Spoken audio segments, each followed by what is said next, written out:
Hey Austin, how did you figure out the gender of your child at only 7 weeks? You're about to find out. Blue skies, feel the wind beneath. Hey everyone, what is up? Back here with another video. I want to chat with you here about our gender reveal, or lack of gender reveal. In my last video, my intro video, if you haven't watched it, go check it out here. I said that we are pregnant again, which is super exciting. We can't wait to have another child. And I did leave a little hint that we were finding out the gender. Before I reveal it to you, I want to tell you a little bit about the process of creating embryos, because our situation was very unique. As most of you know, my husband and I went through surrogacy to have our first daughter, Maya. If you haven't, go watch my videos on our whole journey.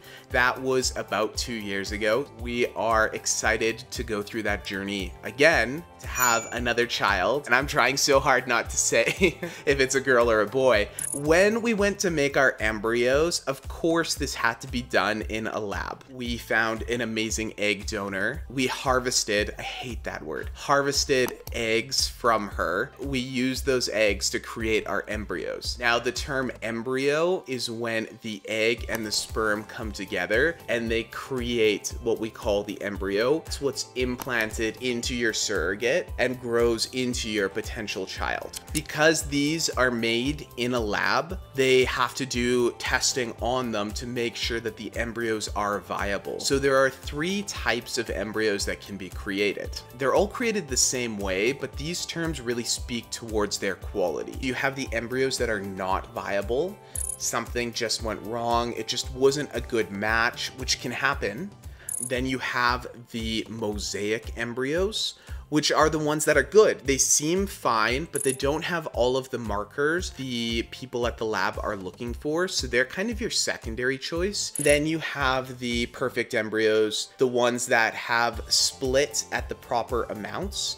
When the embryos are made, the people in the lab look at these embryos on a daily basis and they count how many of the cells have split. It should be splitting at a certain rate to indicate that it's growing in a healthy manner. If it doesn't grow within those guidelines, then there could be something wrong. When it comes to those 3 classifications, of course, you always want the best case scenario. Luckily, my husband and I, again, I talk about it in this video, we were fortunate enough to end up with 6 of these embryos. 3 of them were with my DNA, 3 of them were with Stefan's DNA. That brings up a really important point. Even if you think that you only want the DNA from one of the parents, it's actually a smart move to use both sets of DNA, because there can be compatibility issues and you don't know if one of them just won't work. To cover all of your bases, it's best to use both pools of genes if you have the chance to. And that's what we did. We got 3 that were mine, 3 that were Stefan's.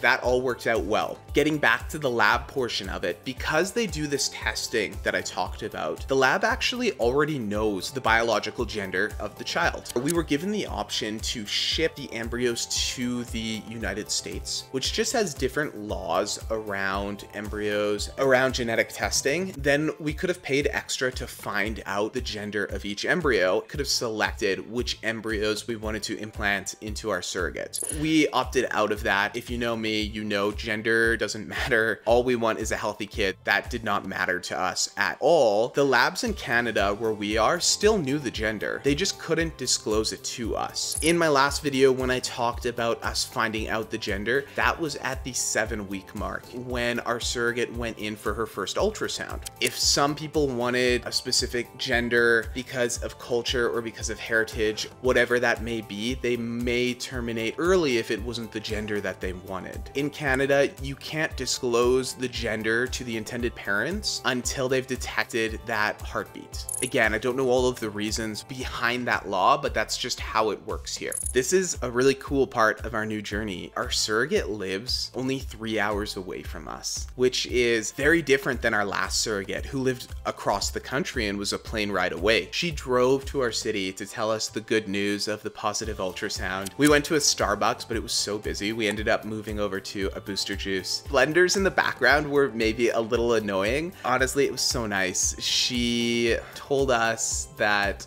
oh, is this where I drop it? Is this where I say it? She told us that we're gonna have another baby girl.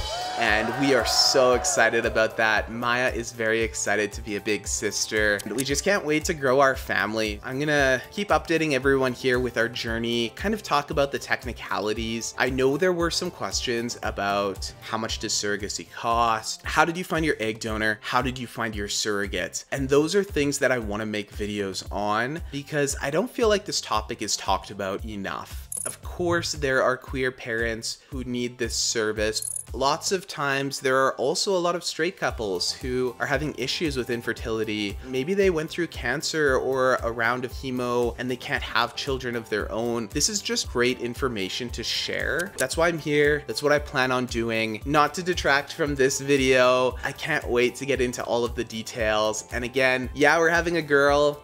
Awesome. If we were having a boy, awesome. Gender doesn't matter. I'm just really excited to be going through this journey and growing our family. So this was a bit of a status update from me. I switched up my background.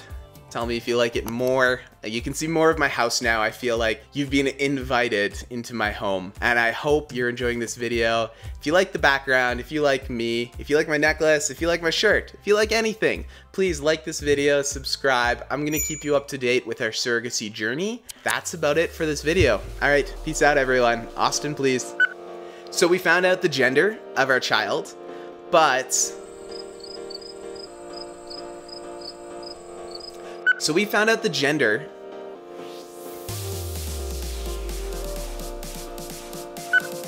Hey. Oh no, you can see that I'm in my underwear flap. That's so funny. Okay.